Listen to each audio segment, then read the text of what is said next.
Hello, members. Welcome back to another episode of the SCIF, number 45 Woo! in our members-only series. Thank you so much for supporting the show. Today, we are going to be talking about Doge's really hilarious appearance with Jesse Waters on Fox News, where they talk about all the interesting things they're discovering, peeling back the layers of government corruption and waste. And we're going to be digging into the 100 men versus a gorilla meme debate that is storming the internet right now. We're going to give you our hottest takes. David is going to get super deep and philosophical with it, as you can always expect. Yeah, exactly. And we always say we're cultural news and politics, and we're going to dive into the culture this time. This is culture. Yeah, let's do it. Here we go. It's interesting how everything's always dogs and gorillas, And bears. and bears. Yeah, You remember the there was the man versus bear. man versus bear thing, or women choosing bears. yeah, over men. Yeah. Well, I suppose, we're going to get to that a little later. But we'll have to figure out, we'll have to pose the question, and you can let us know in the comments, do you think women would choose 100 men in the woods or one gorilla? Which would you rather encounter? Whoa. So tell me about big balls. I'm not saying there's a right answer. Well, that's kind of, that's actually what I was going to say. Speaking of 100 men and one gorilla, we've learned who Big Balls is. He's not a gorilla. Yeah, he's not a gorilla. But he might be a panda. We're not sure. It might be a panda. No, there are no pandas, and we'll get to that as well. Unfortunately, there are also no pandas. But yeah, here is from Jesse Waters. He asked the hard-hitting questions to Elon Musk and his team over at Doge. Who's Big Balls? Who's Big Balls? It's big. That should be obvious. Why do they call you Big Balls? I just said it as my LinkedIn username. LinkedIn? Okay. Well, people on LinkedIn take themselves like super seriously, and they're pretty adverse to risk. And I was like, well, I want to be neither of those things. So I said it, and honestly, I didn't even think anyone would notice. Yeah. So what do you LinkedIn do? is so cringe. What does Big Balls do? Right now, I'm working on some payment computer stuff. So one of our initiatives is to root out fraud and waste. And to do that, we started looking at the payment computers. And as mentioned earlier, like there is no accounting of what payments actually go to in the payment computer. So like you look at a specific line item, like $20 million, and you're like, okay, well, what is this money going to? And for the majority of payment systems, it's like, well, we don't really know. And Yeah, they're like, what? That would be the response. Is this the most basic responses? Yeah, yeah. that's the most common response. Something I do just and kind of enjoy about this is not only is that you have a kid who nicknamed himself Big Balls, but you have a lot of like that entire side of the table throughout the whole interview was just a bunch of like college dropouts that are just like, I want to do this thing with Elon. Like they're all like Ivy League college dropouts that just decided to like jump in. Like they're all talking about the different things that they're doing. It's like, yeah, I became the guy that's going into this department. I became the guy that's going into this department. And it's just like, it's kind of cool. Like it's kind of inspiring in a sense where you just have like these dudes that are just like, yeah, I was going to Harvard, but now I'm doing this. What is about Elon that attracts someone to do that? The memes. Is it the memes? I think it's the memes. The thought leadership of the memes, like the cultural leadership. Yeah, I'd say so. Well, and he's just, an insurgent figure who's been able to do a lot of amazing things. Mm-hmm. And I think he's, certainly a polarizing figure, especially these days, but someone who I think epitomizes sort of the American dream in the sense that you can start, a payment company from someone's garage or whatever, and then I'll become the richest man in the world. And I mean, there's certainly a gravity to that. And also he just doesn't care, he's totally irreverent. Yeah. Well, it's the risk tolerance, right? Which they're obviously rewarding that by laughing at the LinkedIn thing. And it's like the anti-corporate like approach. That's like it's fun. It's cool. Risk tolerant, and it's not interested in the right opinions or having the fitting into a narrow box. I think a lot of Gen Z is very over that. Like they're very over the like corporate, like everybody has the corporate lingo and it's all this thing. Like they just kind of want to go in, do their work, have a good time, do stuff with people that they find interesting. Like that's kind of the vibes. Like there's like it's a vibes thing. And it's like millennials and up have kind of been in this like everything's like super restricted. And there's probably use for that in certain environments of like having everybody's like in their suit and stuff like that. But like, I think millennials are just so kind of over that. They're sick of being like told this is how you're supposed to behave. I think everyone have a good time. I think every generation has that when they're young, and then what happens is as reality sets in, they slowly bend to that environment until the point where they then become the enforcers of it. Well, it's also like on your resume, you get to say that you did this cool thing with Elon Musk. Yeah. Right? Like it's like, that's pretty awesome. Right. I mean, for all we know, there will be like a hall of portraits of all these guys in the White House someday for being like, you know, this insurgent group of you know, re-founding fathers who like rescued the country from this like bloated government. You know? Well, it's like Autism Capital tweeted out this picture of this kid, right? And he said, this wizard never got to speak. You know he's got some big brain wizardry up his sleeve. The quiet assassin, for sure.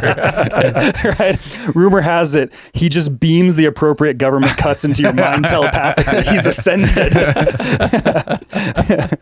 Luke Ferreter, big brain wizardry confirmed. And there's like a video. I haven't even watched this, but we might as well pull it up. Grand prize winner of Global Vesuvius Challenge. Oh, is this the guy that did like the translating the stuff, or first in the world to So I've always decode been a interested passage in of the history. ancient scroll? Growing up, I learned. Oh Latin. yeah, he's I was that guy. never I good mentioned at it, this so guy I at was one gonna point. do Yeah, that. he like decoded a bunch of ancient scrolls and stuff. Wait, he is a wizard. Yeah, he's Holy shit. actually a wizard. Oh my god. Wizardry confirmed. Nice. Like that's kind of the thing is like you just got this like it's like the business startup culture that's in here, but it's also like how fulfilling is like you're going in with this attitude like you believe I believe it's true. Is like they're saving the country in a lot of ways. Like they're doing more important work than most people at all agencies are doing, right? Yeah. And they're doing it with like the world's richest man who's also like the most famous man in the world. Like like Trump and Elon are probably the two most famous men in the world, right? Like that whole thing is just like the whole vibe. Like this interview, like this was actually Jesse Waters was sitting in on their meeting. Like this is their meeting, and it's a 10 p.m. meeting, and they're all going back to work after this. Like Jesse asked them, "What are you guys doing next?" And they're like, "Oh, it's only 11 o'clock. We're going back to work." like you have these kids, like they seem fired up and energized to keep doing this. Like it's crazy. Damn. So cool. Are they getting paid for this? Or are they volunteers? Yeah, they're employees, I believe. Okay. I believe they're employees for the agency itself. I want to know what their salaries are. Yeah. Doge should look into that. They only get paid in Doge coin. Or they only get paid a portion of the cuts that they make. That would be so they're just awesome. constantly- Aligned incentives. Yeah, it would be incentives. But yeah, let's move on to. There was some interesting stuff in here, like, and I think it's just important for people to recognize these things were happening. This one I titled it "No Receipts Required." Sure. So actually, a lot of great work at the Treasury this week. Better quality. Is there a better quality there? It's only on. Oh, I only got. But it is not this day. Sorry, it's fine. I mean, but like it was only on 360p. So actually, that's all they have. A lot of great work at the Treasury this week. One of the crazy things with regards to the Treasury is that when a payment is made, and the computers at the Treasury actually pay about $5 trillion per year, like crazy amounts, there was formerly not a budget code on there. So if a payment was made, you didn't know actually what it was for. It could have been for anything. Yeah. There was a $4 billion COVID fund in the Department of Education. And there was no receipts required, so people could just draw down on it. And when people looked into it, this wasn't us, this was before us, they found that money was being used to rent out Caesar's Palace for parties, rent out stadiums, etc. Oh yeah, brother. And so the one change that Doge made with Department of Education is we had the simple requirement that if you draw down money, you must first upload a receipt. That was the only change that was made. You must upload your receipt. And upon doing so, Yes. nobody drew down any money anymore. Yes, but we didn't say that we'd check the receipt. You could send a fake receipt. You could send a picture of your dog. Anything. And but as soon as we asked for anything at all, suddenly the requests were like, oh, we don't need it anymore. Huh, that's interesting. They were renting Caesar's Palace. Yes, they were like basically partying on the taxpayer money. Stadiums. Yes. Leasing stadiums. Leasing stadiums. For what? For parties, basically. For parties. Yes. That's a big party. It's a big party. You'd think if you were stealing, you'd start small. They do start small. But then what happens is over the years, so generally the fraud starts out small and they try to hide it. But then year after year, if nobody stops the fraud, it gets more and more brazen. And every year it gets bigger until they're literally renting out stadiums. Like $1 million to rent out a stadium? Fraud in flagrante delicto. I don't know what that means, but I like it. What's the Latin there? How does that translate? I think he does translate after the clip ends. I remember him saying. I remember Jesse being like, I don't even know what that means. just dropping Latin. In flagrante delicto, in the act of committing a misdeed. So it's like flagrant. Yeah. It doesn't even actually say. In blazing offense is the translation. So Caesar's Palace seems really obviously like a party. But is the stadium, could it be like to set up like a COVID testing station? Is that what that is? I mean, stadium? I don't know. Oh, like set up it at the stadium kind of a thing? Yeah. Hard to know without a receipt. Yeah, exactly. That's the real challenge. Yeah, they didn't even send dogs. Well, that's crazy, right? Yeah. Like most businesses would require you to upload a receipt so that there's like any a check corporate business. On the system. Yeah, they often have like anything above this much, you have to upload a receipt for. Yes. Yeah, it kind of reminds me of that meme. It's like you have no idea how bad it really is, and the more we go, the larger those kind of phenomena are. You just can't hardly wrap your mind around how abusive the system is. Well, and he gets to a part, and we're going to cover the Institute for Peace, right? That's the next one I got. Okay, great. Because he gets to a part where he's like, you peel back the layers of the onion and you realize what's left after all of the, scraping off of funds at every tier of bureaucracy. Yeah, so you could imagine like a company retreat sort of thing, and they kind of go all out in order to keep retention high, right? So you get Caesar's Palace. That's a lot. Especially on taxpayer dime, right? That's a freaking lot. Especially when you got, guaranteed retirement returns the way you do in the federal government, especially when you get all the benefits the federal government has, to add on top of that Caesar's freaking Palace, and then not to require any amount of accountability for something of that nature. I would have gone Bellagio for me, but Oh, that just reminded me. I didn't have this clip pulled up, but also from here, they talked about the retirement cave, which was covered in a previous interview, but like they went a little bit more into detail. The guy that is like the retirement cave guy, like it is funny. Like each one of these guys is like they have a specific spot that is like their zone that they specialize in, and there's one guy that goes splunking into the retirement cave because there's a cave that all of the paperwork for every single government employee's retirement goes to it. It's like a whole 6 to 8 month process to be able to retire because they have to go get all the documents, and different employees have a different amount of documents that have to go. And they said that he found one guy in there. One guy has a pallet. There's an entire pallet to a single person dedicated in there. And so his role is trying to digitize all this stuff. Yeah. Question though, why is it in a cave? It was it was established, if I remember this right, it was established during World War II when we were afraid of these kind of documents getting bombed and destroyed. Yeah, because we want to make sure everybody's retirement's still good after nuclear Armageddon. Right. You still got to get your pension. Don't worry, your pension is still safe. You'll still get your Social Security payments. It may be nuclear winter. That's that's the perfect analogy for the progressive mindset. It's it's so important. It's more important than nuclear war, right?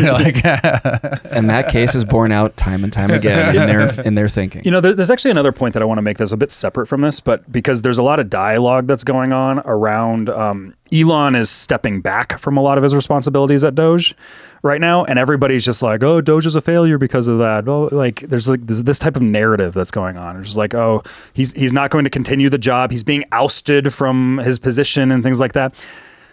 No, you don't understand. It's one of those things that's sort of like the Terraform, which is you're just saying shit online. Elon is considered a special governmental employee. He's only allowed to work for the government for 120 days. He has to clock in his time in this role. So he spent his first the first 100 days spending a lot of that time at Doge, but sort of when he bought Twitter or where he buys any company, he spends a lot of time getting involved and getting everything set up. Then he steps back into a managerial role where he only has to show up 1 or 2 days a week. That's kind of where we're at right now. It's just it's frustrating to see. And that's reported as he failed and he's leaving DC in shame, that sort of thing. It's no, he spent a lot of his time here in DC dealing with this, getting things set up so that he can step back and go back to his companies, because he is taking a tremendous sacrifice not being at his normal companies that make all this money and their shareholder value and all these things, right? Like he's taking a tremendous sacrifice. You know, like he can't just sit there and stay over at Trump's house and eat ice cream all the time. Well, did you guys see that? I did see that, yes. Where Trump asks him if he wants to stay over. Yeah, and he'll just be like, yeah, and then Trump will be like, you want some ice cream? There's some ice cream in the fridge, and Elon will be like, don't tell RFK. It's so funny. It's like, oh man, it's like some spoof on the Avengers. Yeah, right. That's going on right now. Well, and you know, sort of a corollary to your point about the way the media is reporting on Elon and Doge, they're also running out these stories saying, oh, the board at Tesla is furious and he's being fired as the CEO because he's, you know, neglecting his duties there. It's all nonsense. But the board, you know, chairman has come out saying, like, we have total confidence in Elon. He's not going anywhere. Like, totally fine. This is all fake news. And this was the Wall Street Journal that reported this. And prior to that report, they had already gotten clarification from Tesla saying, nope, that's not true. But they ran it anyway. Yeah. It's part of the same PSYOP that we've been talking about, where the goal is to separate Elon from the administration in order to put a wedge between the two so that they don't have the same energy. You're trying to sap energy away by going after Elon. That's why, you know, the Tesla attacks on cars and dealerships and charging stations and things like that are covered with, wow, look at this happened. Not, oh my God, domestic terrorism, right? The reason why that tone is different, not that I'm saying it should be one or the other, but the reason why it's covered the way it is, and the reason why they're always talking about these ways in which Trump is undermining, or Elon is undermining Trump, is to drive that wedge. So meanwhile, they're having sleepovers and eating ice cream together. You just see them; they're like laying on a bed on their bellies, their legs are kicking, and they're watching Fox News. They're just like, which agency should be next? They're spoon feeding ice cream to each other. We need some AI imagery of this. It is like an interesting bromance, and you can tell, like, if you actually watch the stuff, like the two actually seem to genuinely like enjoy hanging out together. For sure.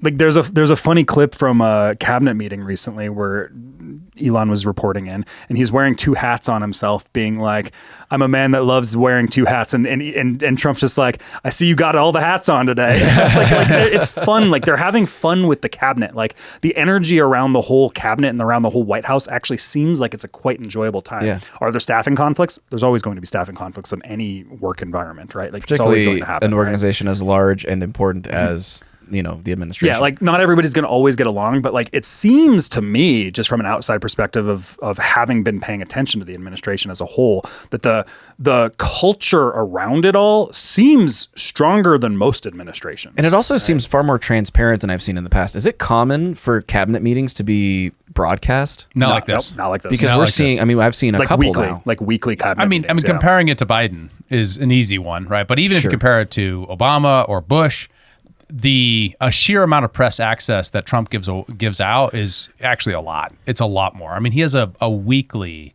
interview that he does. That's way more than most presidents do. For sure. And all of his cabinet are doing interviews, like, and with all the major podcasters and things like that. Like we have the Tulsi Gabbard thing, like Pete Hegseth has gone on a bunch of stuff. Besson's been out there. Besson is out there a lot. Howard Lutnick, his interview with All In, I think raised a lot of people's favorability towards him on that. And it's actually, speaking of like the cabinet meetings, that was something that Howard Lutnick was kind of the leader of the transition team. So after the election, they didn't really spend a whole lot of time hyperfixating on who they're going to be in the cabinet until after he won. Trump's apparently like superstitious about that type of stuff. That's what Lutnick was saying. But Lutnick was saying that in the transition team environment, what they did specifically was they had like 30-second to 1-minute clips of all the people that were up for all the different positions, and they'd play them back to back against each other. And the core thing that they were really looking for is like, how is this person as a communicator? That was like the big thing for it. And you see that show, and like all of these people that are in the cabinet position, they're like really effective communicators about all the stuff that they're doing. It shows. Yeah. Right? Let's move on to the Institute of Peace. This was another clip.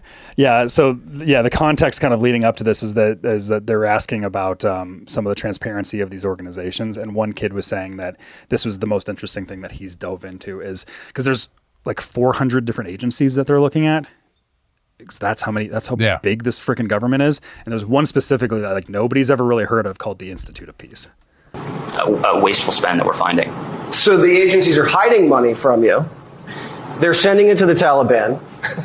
They have loaded weapons in the department buildings. At the Institute of Peace. At the Institute of Peace. Yeah. That's right. So this is a cover-up when you guys roll in. This one, yes, a cover-up. Yeah. It's a cover-up. They did delete a vast amount of financial information. To be specific, there's some context before this clip. It's a terabyte of financial information that they deleted. Which they deleted so poorly that Doge was actually able to recover all of it. Yeah. So like, this is a cover-up, right? They're covering up an audit, right? An investigation. So really a definition of a cover-up. Isn't that illegal to delete evidence? Yes. Shred documents? It is. It's certainly illegal to delete accounting records that that Congress would certainly want to know where the congressionally appropriated funds are going from taxpayers. When you catch them going Hillary style on their computers, do you refer this to the Department of Justice? In this case, we did refer the evidence in the accounting example to the FBI and DOJ, and we were proud to do that. So yes, we did. Resistance has shown up in some very surprising places. So, for example, the famous fork in the road email that cuts there. Whoa! So the Institute for Peace had firearms they were spending money on? Is that loaded firearms within the building. They had apparently like some kind of armory, like a room armory full of weapons. Why? And they were actually like giving money to the Taliban and stuff like that. Like they had people in from the Taliban and they were giving like $1 million contracts to and things like that. Yeah. But why? I have so many questions. I'm so curious. Like the Institute for Peace had an armory, and don't question it. You just can't even. How do you even get there? Sometimes you need a big stick. Yeah, right. That's peace through strength. Boomsticks. Yeah. Apparently. Let's see. I asked Grok why the Institute for Peace had an armory. It says for security personnel.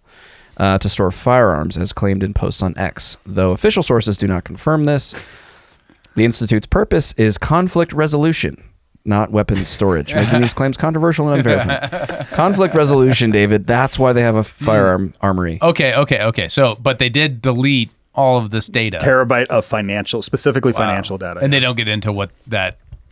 It's being investigated by the DOJ, it appears. Man. So.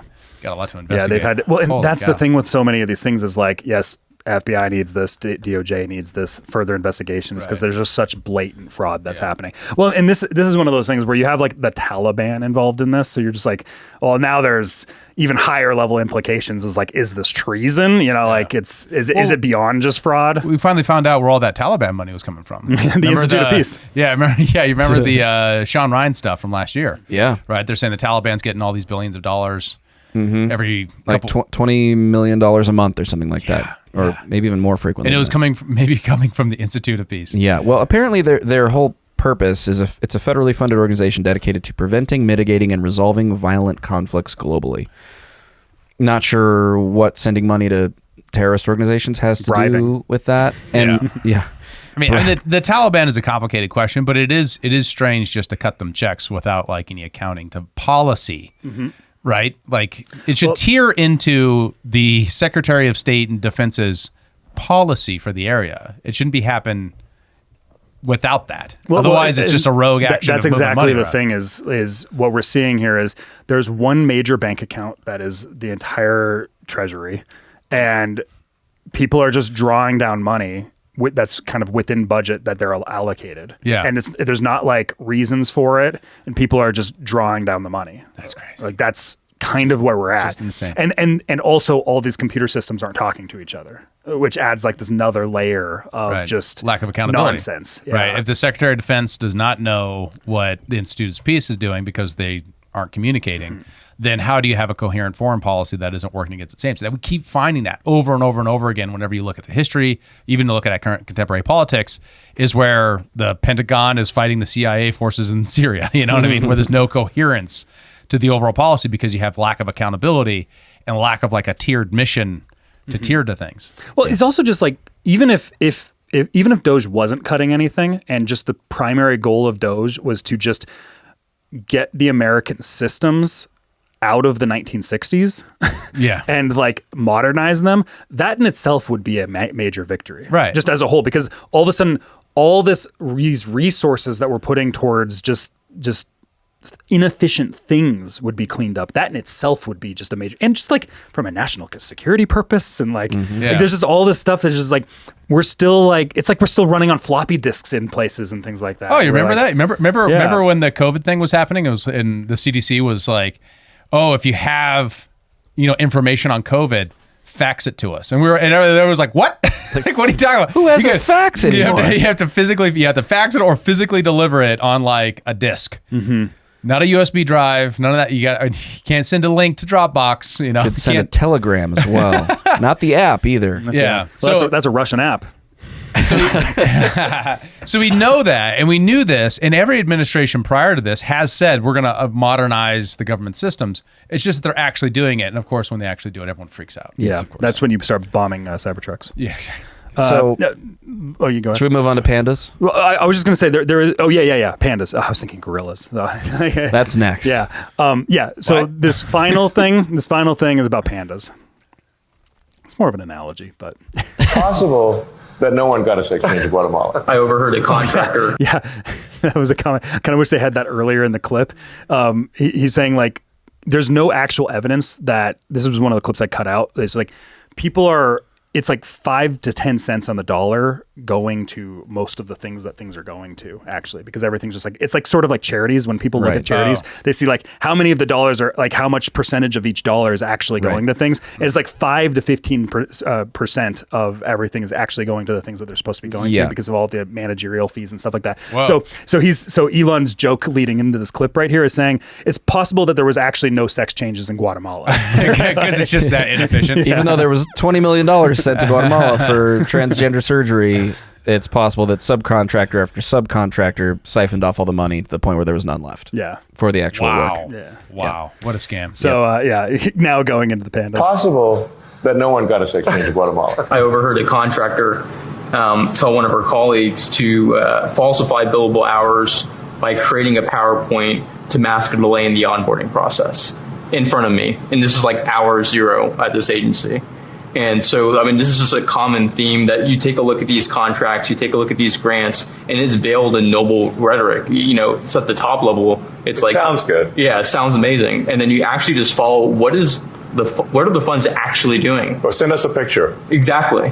And the send us a picture request is incredibly good. Like Pixar, it didn't happen. And they're like, and it wouldn't be that hard to just, frankly, they could search for some fake pics on the internet or get AI to generate the pics, but they don't even bother doing that. So you caught them cold billing fraud. Oh, I caught them, her advising her colleague to do this because it takes a few days to onboard. So that is being investigated right now. Yeah, I mean, generally, like these programs, these grants are going to be like along the lines of save the baby pandas. And it's like, well, of course, who wouldn't want to save the baby pandas?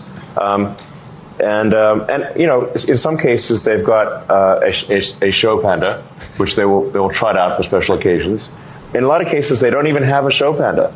No panda. There's not even one panda because we asked for pictures, and we don't even get one panda. And it's like, well, that's a lot of, what does $1 billion get you? Does it not even get you one panda? You want to see a baby panda. Yeah, like the Ebola money. We're like, okay, well, we agree with, like, we shouldn't have Ebola, Where is the money going? Oh, it's going to Deloitte in D.C. Deloitte? Yeah, which we've covered Deloitte fast. Deloitte in D.C. for Ebola money. So what this is about really is lack of accountability on the end result, like the actual end product. It might not be even getting there because the contractors, it might not even be a thing.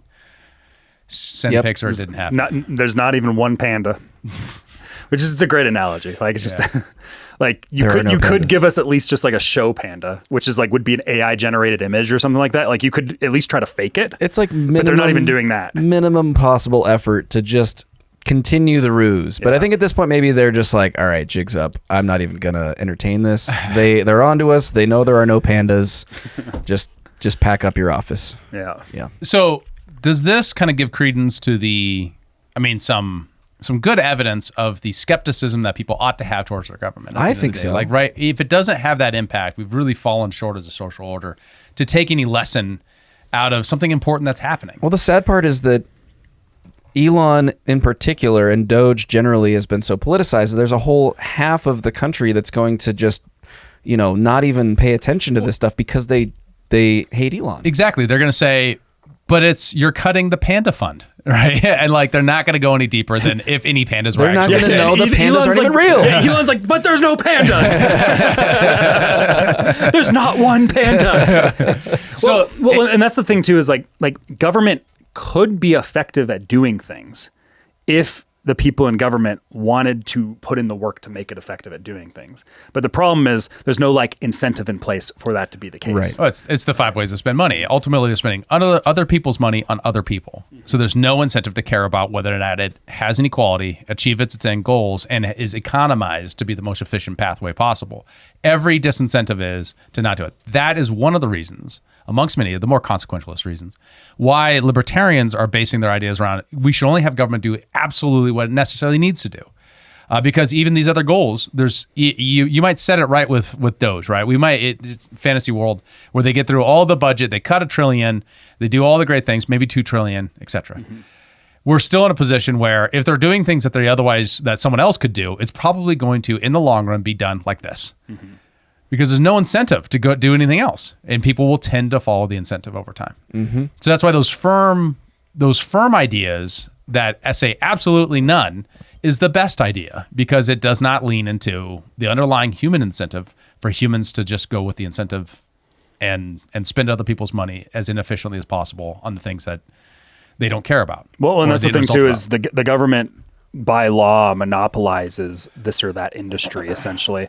And there is the question of, well, if there was like a profit motive that was going on and actual competition being had, would it be better? Yeah. But instead the government's like, nope, we got this.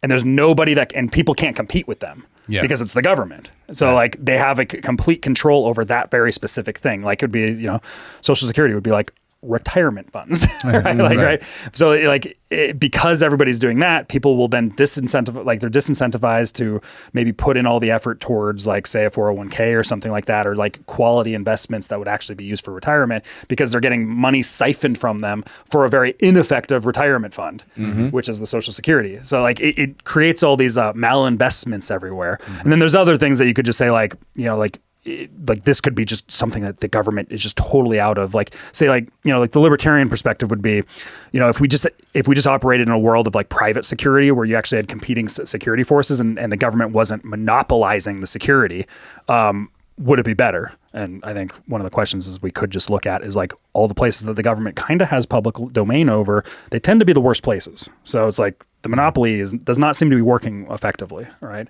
Exactly. But, yeah. So, but if it was the government versus one gorilla, or 100 men versus a gorilla, 100 bureaucrats versus one gorilla. Is there even a gorilla? Is the question. Is the gorilla in the room with us? The gorilla. Why are we talking about this? I have no idea, but this has been all over all my feeds this week. The 100 men versus a gorilla debate has absolutely taken the internet by storm. To the point where The Guardian is writing an article about it, which I love. Hard-hitting journalism. Yeah, 5 years of debate on this, and all of a sudden it came back around. Okay, so one thing about this. Why are we talking about it? This is where our culture comes from. Right, it starts here, and people have debates, and these things affect the way regular people live their life. Right, we got, and we are kind of teasing it up. Women versus bear, men versus bear. Which one will the women choose if they ran into one in the woods? Right, bear. Which one would women choose? Man or bear? We gave Joe control of the stream deck. He's taking it all the way. I think this segment needs a little bit of mystery and intrigue. Yeah, right. So.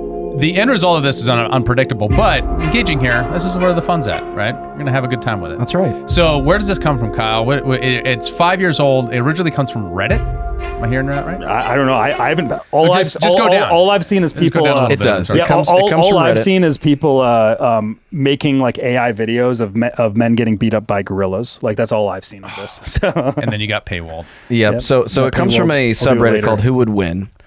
And this was, I think, popularized. It came to be in 2020, and then kind of just like fizzled out and went away. But for some reason, it came back again in 2022, and then it just came back like this week. I think it was the 25th was the day that it sort of started taking off again.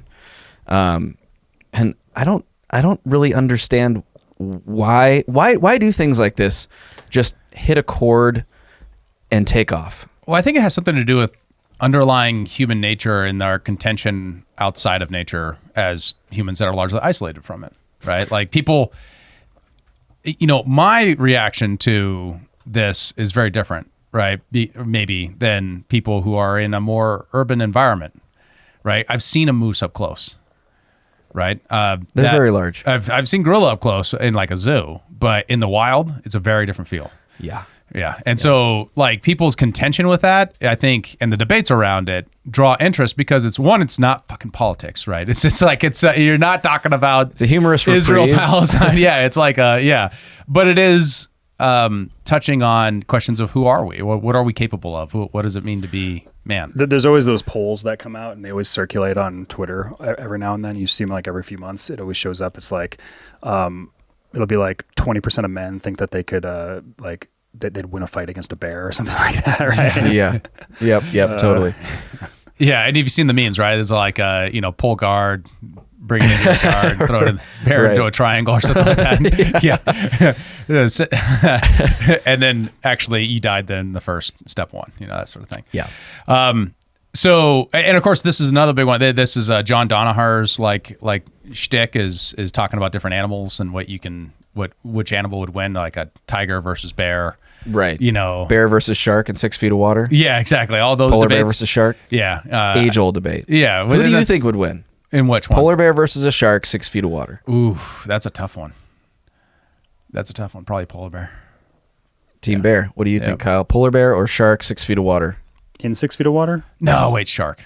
You're going shark? Yeah, shark. Well, at least because the polar bear, because the shark can come up underneath, all the vulnerable parts of a bear is in its gut. So because the shark can come up underneath. But a polar bear is a very capable swimmer. The polar bear could get down to shark's level, guard its vulnerable underbelly. Yeah, it can't move. That a shark would have, though. Yeah, but the shark just has a mouth. The bear has a mouth 6 feet and of water claws. is quite a bit. Yeah. I was thinking like shallows, but like if it was like shallows, maybe like where the bear can actually have like footing. But the problem is that in the 6 feet of water, the bear doesn't really have footing. Polar bear's like 10 to 12 feet tall. He doesn't have like leverage in the same way. I don't think the leverage would be there for the bear. Too buoyant. Can't rip and tear. And you don't have the same amount of thrust with the tail that you can tear with. Yeah. Yeah, but I think if the bear gets around the shark to where the mouth is no longer a factor, it's game over. Right? Yeah, if it can't, but it can't maneuver swat fast and turn the shark. Yeah, its maneuverability is the thing. It's like the speed aspect of it. I think you're underestimating the amount of experience polar bears have in the water. I think that's true, but it doesn't fight things in the water. That's the difference. Like sharks fight in the water. Polar bears travel in the water. They catch fish. They catch like seals, but mostly on land. They're mostly land hunters. Yeah, that's my understanding. Maybe I'm wrong about polar bears. I don't know. I think it's shark in this example. Okay, well, more to the point, who do you think would win between 100 men and a gorilla? Well, Mr. Beast is engaged. He's going to do he's going to an activity on it. I brought in 100 fans to come in and fight one gorilla. Could you imagine the carnage? Actually, I saw on Instagram, and this was before I even understood the context of what was going on here, but I think it was like Fake News Network or somebody like that. One of those meme accounts had done like a computer simulated modeling of 10,000 men versus 100 gorillas. That's what I saw too, yeah. And it's just like, it like accelerates the like mayhem of like these two lines charging each other, gorillas versus men. And the gorillas just chew through the 10,000 men. And they're just like bodies flying everywhere. Much bigger, much stronger. I mean, much stronger. Yeah. But PETA is weighing in on this. Looks like important take. And this is a response to Mr. Beast is 100 men versus a gorilla. Maybe try 100 reasons to leave animals out of your content instead. Wow, what a bitchy comment, dude! like what is this? You just know this is written by like a 30-something cat lady with nothing better to do. They're like, how do we engage in this popular She read comment? about Jane Goodall, and she's just like, it's my idol. It's like, man, try having a sense of humor. Just it's once. a joke, lady. It just once. Well, that's kind of just going into what we were saying about the Doge stuff is like, one group is having a lot of fun. The other group is doing this. Yeah, right. Yeah, just completely missing the cue. Yeah. Period. And we make fun of autists for not having social skills or sense of humor. This is 100 times that to me. It's like, come so on, crazy. come Yes. on, just lighten up. I don't know. Elon has a lot of sense of humor, it seems like. It seems like he does. It seems like the rest of the Doge crew does too, especially big balls. So we could look at the case for humans first. If What's you guys the want to case do for that. humans? Yeah, the case for humans one. We got this guy. He makes like an ancestral case, which I think is one of the more interesting ones. Versus one gorilla. I can't believe this is even a debate. All right, you give me 100 Homo sapiens from 10,000 years ago. You give me 100 of the guys that built Göbekli Tepe. They are stomping that gorilla out. Like, did you forget we used to hunt mammoths? Literal mammoths, right? There's a whole list of ancient animals that went extinct because we thought they were tasty. Giant armadillos, giant ground sloths. Have you ever seen a picture of them? They're massive. They have razor sharp claws. We don't care. They taste good. All right? Sloths are slow, Now I know what you're though. thinking. The challenge is barehanded and those guys had spears and this and that. We can hunt things without even touching them. We chase down antelope with our bare feet until it gets so tired, it just collapses. That's called persistence hunting. It's a real thing. Humans still do that to this day, all right? Native Americans used to run buffalo off of cliffs, and they would just fall off. Analogous right? to the dating world these this days is as well. something we are like Persistence exceptionally hunting. good at for millennia. As the gorilla doesn't stand a chance. It might do some damage. Like, it might take out as many as 30 people. Would not be that crazy, right? But the other 70, they're eating good tonight. They are having gorilla barbecue. And there is no way it ends any way other than that, except there's like modern humans. We get scared. We need Wi-Fi, right? Homo sapiens 10,000 years ago, gorillas cooked. That's all there is to it. 100. All right. It's Do you actually, buy this? It's actually partly what I was thinking too, is I feel like there's going to be a lot of carnage on the human side, but once you get like the survivors of the human side, like trickery would win the day in some way. Not like, brute force. Yeah, it wouldn't be brute force, it'd be trickery. Well, I think there's a strategic element. You got to figure out how to distract the thing and then, flank it or something. Yeah, it'd be like the tactical The trick maneuverability of like trying to run it off a cliff, trying to like that Yeah. type of stuff of like trying to do these tricky aspects. Yeah. Yeah, I mean, persistence hunting is more typical of prey than Another predator. hunters, unless the predator itself is a sneak attack hunter, right? Thinking mountain lions, we persistence hunt mountain lions with dogs, not people, for good reason, because they're extremely difficult and elusive. Gorillas are not that, right? They are intimidate the opposition and Overpower them. overpower them. Yeah. So I'm not sure that really is sensible, especially without weapons. All of the examples he has, that minimum you have a hand axe. Right. You don't use your Spears. bare hands. Yeah, that's the The hard trick thing. is No tools. minus hand axe. And what I'm talking about with a hand axe is before we had spears, what we used to persistence hunt and to slaughter animals were literally rocks that we sharpened the ends of and used that to carve these. We still have that. The anthropology is fairly clear of that. And then another part of his evidence here that I'm gonna push back on is the idea that the large megafauna were killed off by humans is largely not as well supported anymore as it used to be. It used to be humans hunted them all to extinction. It actually probably was the Ice Age that and mini ice ages that probably killed. Which is us all. kind of funny because this guy mentions Göbekli Tepe in there, so I figured Does he really? I figured he said at the beginning it's like It's the very people internet. that built Göbekli Tepe. So which then triggered in my brain that this guy's probably a younger Dryas Ice Age theory guy, that understands that theory. Randall Carlson, Graham Hancock guy. that kind of guy. Yeah. So, like in that theory does deposit that the megafauna probably died off due to climate issues, not that, because it is really inefficient to kill mammoths, right? It's very difficult, especially if you don't have an atlatl. Right. I think a throwing Spear device. thrower. Say it Spear again. throwing device. Atlatl. Atlatl. You know what I just wanted to. I know okay. what it is. I just wanted to hear you say. All it. right, I can say atlatl. But yeah, so I think that case is weak, if only because if your control variable is you have to intimidate it to run, and then you have to have a cliff nearby, et cetera, et cetera. Like, Yeah, I disagree. none Well, of those things. that's the thing about this is like if it's ceteris paribus, like just all else equal, it's just in a blank environment of gorilla versus 100 men, then gorilla probably does take this, assuming that gorilla's been in the gym, Sure. Yeah, like he's got the endurance for it. Well, and that's the argument against the gorilla, is that their endurance is less than the average human. Like, But then, even that's then, the thing even is, like, there could be the endurance factor of like 100 is a lot of people. You know, it's like, even if you wear them out, how do you kill it? Yeah. How do you kill it? You can't strangle it. Well, but it's also the question you of not? there's also the No, its question neck of, is 30 inches. Whoa. Yeah, They're around? around. Around. You can't reach around it enough to cut off, and then its musculature Yeah, but see, that's on where the you neck got to work is together. so thick. You share, you grip arms with somebody, right? I don't. I mean, like, even like a person, even like pulling on another person's neck, it's hard to choke. It's the narrowness that counts, and Okay, it's so your you gotta- versus the trapezies in the front neck muscles. Then you gotta plug its nostrils and hold its mouth shut so it just asphyxiates. Once again, like that is kick it in the balls a few times. for good measure. yeah. I just don't see. And then like you try to beat it to death. Its skull is like an inch thick. Well, it's also just like on the endurance factor, you also have to factor in like humans have to have the endurance too. Like, Yeah, right. Like the humans involved are also going to be getting tired out, not just the gorilla. Like a lot of these things are assuming, well, like the gorilla will lose endurance. It was like, yeah, but the humans will too. Yeah, You know, right. it's like, Could you pile on top of it? Get everybody stacked on top of it so that it literally can't breathe.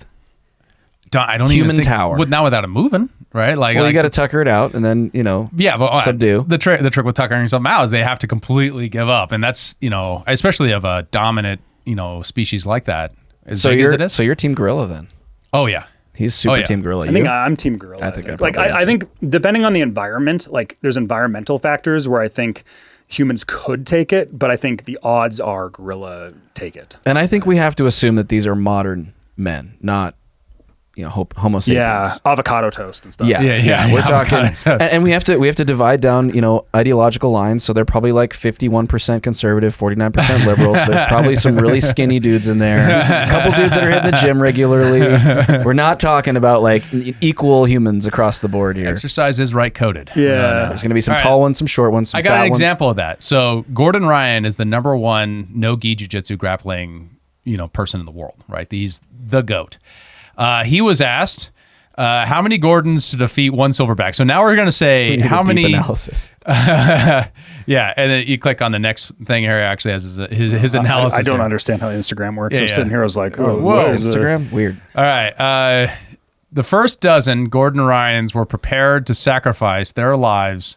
The next 20 could probably wear it down. So he says 32. So 12 Gordons die and 20 wear it down to manageable levels. But what does that mean? Yeah. It says to actually kill it would be very different unarmed, as you'd have to strangle it. They have 30-inch neck, not easy to strangle.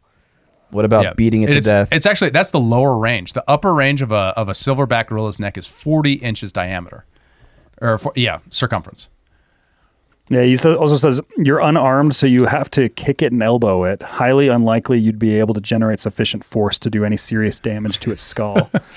Well, an inch thick. A human skull is approximately, right around about a quarter of an inch thick. So it's twice to 3 times thicker. Yeah, and then like the off buttons aren't the same. Like our off button here in the back of the head are not the same on a gorilla. Right. So where to hit it, how to hit it in order to make it unconscious so you can keep hitting it until it's, give it a brain trauma and brain bleeding is, I don't see how you generate enough force. Now without a weapon. There's a reason we as a species developed weapons. Right. And like this is like the core anthropological and like what it means to be human things is it's actually our minds that are our biggest asset. It is in our hands. Okay, so Right? here's an alternative question then. How few humans would it take with weapons to take down a silverback gorilla? And we got to confine the weaponry to say like a spear. 1? 3? I think one would be very difficult. Depending on the 3 to 5? the gorilla. I mean You have to do swarm tactics. Like it'd be swarm tactics. yeah, with weapons. and then you can actually get persistence hunting, right? Because you can cause injury at a distance, and then it runs. Cause it to right? flee, yeah. Yeah, and then you can persistence I hunt think it 2 into could maybe exhaustion. do and it. then you can actually kill it once it's actually exhausted. Right. That's the real trick. I think 2 you'd have to do it with 2 because one person would Yeah. be the target Yeah. of attack and the other one could you're sneak attack. you're kind of juggling it with Yeah. like if everybody had spears, Yeah. like 2 could probably do it. It's one of those things where the probability is actually probably still in the gorilla's hand, but Oh, for sure. But odds are greatly increased with just being able to like prod it and kind of keep distance with it and Yep. trying to like, maneuver it in a sense. Yeah. But the bum rush of the gorilla is so intense, like, and trying to stop it, especially with how thick the hide is, where gotta be its kinda strong. vulnerabilities are as it's bent over. Like you're looking at shoulders and head. You're not looking at its gut, right? So where do you strike it at? You got to keep it like off balance. I'd say 3. You got to let it charge. You go to the ground, plant the spear in the ground, and it hoists itself. I know, yeah, maybe. Yeah, Assuming the spear doesn't just bust. It's 400 pounds, dude. 400 Yeah, pounds Yeah. of muscle like that. It's insane. I feel Yeah. like 2, it's still under 50%. Yeah. But 3, you maybe start to get over 50%. Yeah. No. I mean, and just depending how aggressive the gorilla is, right? With If it's- spears specifically. With spears. Yeah. Yeah. Yeah. Rifle, Good spears. I think 1. One, definitely one. Yeah, easy peasy one. Yeah. But depends on the rifle. Yeah. Right? You miss that get- shot and it gets in close. It's a different story. Well, are we talking bolt action? Yeah. Well, and not to mention just the kind of caliber, right? I mean, like it's got a lot of muscle to tear through. I mean, don't get me wrong. You could do that with a 5.56 probably, but I mean, depending where you're shooting it, but it slowing it down. And the grain of the round, probably. Yeah. Right. Yeah, like if you don't hit that shot, like you're in a rough environment. Yeah, That's true. Right. Semi-automatic. Depends where is it starting? Like Long where's rifle. the starting positions in this arena? Like Yeah. Yep. How close are you to it? Yep. It always comes down to the details. But I mean, once again, like going back to what does it mean? I think, like the core lesson to get serious about it for just a minute is the thing that we're discussing is is there a core lesson? what are we? Right? Like we're not capable of taking out a gorilla even with 100 people. Why? What is that vulnerability in what it means to be human? Right? That we are vulnerable to nature, and it's actually our minds that allow us to overcome. This is an Ayn Rand conception. Our biggest asset is not our ability to articulate, to be strong, to be fast, all those kind of things. Although those are assets of the humankind, endurance probably more than quickness. It's our minds. It's our ability to predict where the game will be. It's to create the weapons and the tools that allow us to survive in many different environments and become the dominant species we are. Those things are, and if you get disconnected too far from that underlying reality, you end up creating major errors, such as the error of it is not our reason that matters, it's what we think about the world, it's how we feel about the world. And the disconnection from reason is our biggest vulnerability, because what it does is it reinforces our biases and our ego and our sense of like, well, my intuition says this, but your intuitions are often wrong. And it's actually our comparative advantage as a species to be able to reason our way out of problems. I do want to say though, have you ever seen? That was beautiful. Yeah, thanks. Didn't you like the musical accompaniment? Yeah. It was It's kind of rousing. I was isn't it? trying not to focus on it, so we'll see in post. I do. I'm just pulling up random videos. Is that we do have videos of primates. Did you know using that primates tools have also. entered the Stone Age? Prepare to be amazed by instances of their incredible evolution. Example 1. never seen this video, so I Chimpanzees don't know use how good it rocks is, and actually. sticks to crack nuts with incredible precision. imagine a They've even gorilla been using that observed on you. using these Yeah. tools to extract termites from mounds, showcasing their problem-solving skills. Example 2. See, this is a reason. Orangutans craft umbrellas from leaves to stay dry in the rain, showing their creativity in using natural resources. They have also been seen using spears to fish and saws to cut wood. Example make that 3. song. Gorillas have been seen using... The gorillas are making saws. Wild. They're in the Iron Age. So to be clear, like people have this conception that human beings are much stronger than they are. A singular male chimpanzee can kill the average human. Oh, for sure. For sure. Like it's actually a very exceptional human. Like Gordon Ryan, for example, once again, a unit and someone who's trained to fight would not do well against a male chimpanzee. Oh, yeah. Because Probably they're torn so much stronger. limb from limb. Yeah. You need a weapon. Yeah. So, last question. Yeah. Gorilla with the average gorilla tool versus man with some kind of weapon. With the average human tool. A laptop.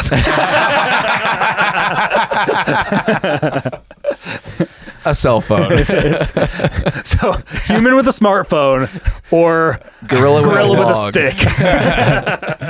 stick. Money's on the gorilla all day for Yeah. sure. Yeah. Yep. 100%. You know, it is kind of funny because there's been a lot of this talk about expertise, and this is actually probably something on the Joe Rogan Experience that there is expertise on, is understanding gorilla dynamics. Like, this is actually something that we probably should have on the Joe Rogan Experience, unlike Douglas Murray, Dave Smith debates and things like that. Right? All right, we need a Gordon Ryan appearance on Joe Rogan talking about gorilla dynamics, debating Jane Goodall. Is Jane Goodall still around? I don't know. She's still alive? I don't know. Someone from PETA. Just some random Just PETA someone guy. from PETA.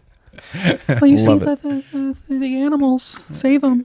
You're bad. He disagrees with the premise of the argument. Yeah. The gorillas shouldn't be involved. Leave the gorillas alone. How dare you? Exactly. Anyways, that's the show. That's the show. That was fun. I like talking about something not politics. Yeah, it's nice once in a while. Yeah, Let us know in the comments too. Who do you think would win? 100 humans unarmed, or big balls? 100 big balls, or a gorilla? Crushing the gorilla's head skull to death with those He balls. would sure as shit audit the fuck out of the gorilla. Yeah, right. And find all the fraud, waste, and abuse within the gorilla community. Within the gorilla community. Where's your receipts, Harambe? Show us your receipts. 100 furries or one gorilla?